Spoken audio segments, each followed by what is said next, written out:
Une nuit dans l'Anwen. L'histoire de l'EMI de Willie Jones. French edition.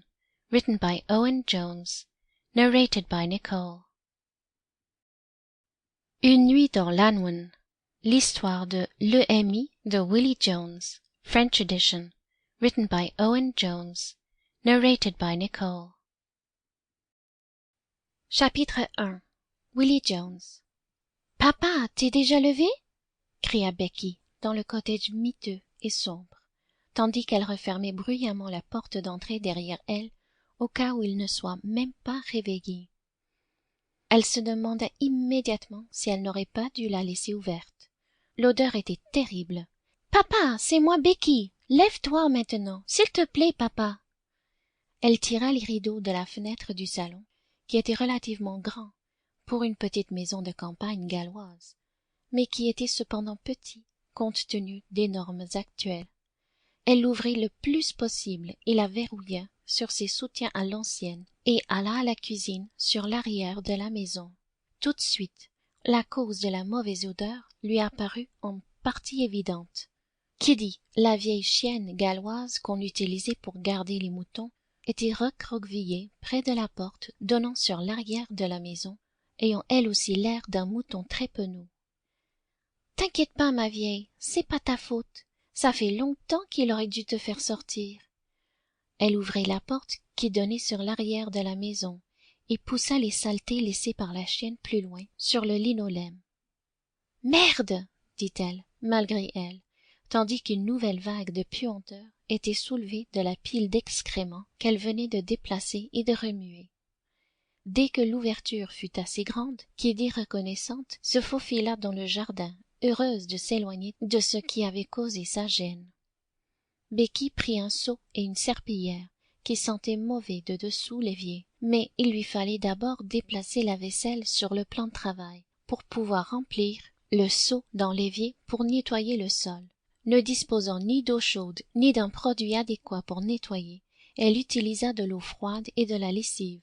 Il n'y avait pas de gants en caoutchouc, ainsi elle s'accroupit et se mit à nettoyer les saletés qu'avait laissées la chienne. « Merde, merde et encore merde !» se murmura-t-elle mentalement. « Cette maison n'est qu'un tas de merde. » Tandis qu'elle marchait le long de la bande marron d'un peu plus d'un demi-mètre, les semelles de ses espadrilles collaient au sol. Elle songeait que toute la cuisine avait besoin d'être nettoyée à fond à l'eau chaude. Quand elle fut satisfaite de ce petit coin, Becky alla dans le jardin au WC situé à l'extérieur et jeta l'eau. Elle se lava ensuite les mains et le seau au robinet extérieur y versa de l'eau de javel qui se trouvait dans les WC et le remplit à nouveau d'eau, y laissant tremper la serpillière afin qu'elle se nettoie. Elle retourna à la cuisine, mit le bouchon dans l'évier, ouvrit l'unique robinet, ouvrit la fenêtre et mit également la vaisselle à tremper dans l'eau.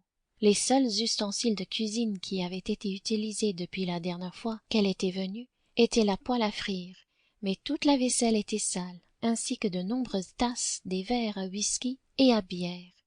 Elle savait ce que ça voulait dire. Une friture et du thé le matin, tard dans la matinée ou en début d'après-midi. Une friture et une bière le soir et quelques whisky avant de se coucher. La situation commençait à être intolérable, et Becky allait bientôt perdre patience vis-à-vis de son père. Mais elle éprouvait une réelle pitié pour sa vieille chienne, qui était obligée de vivre dans une telle porcherie avec lui, que l'odeur et la saleté n'avaient pas l'air de gêner.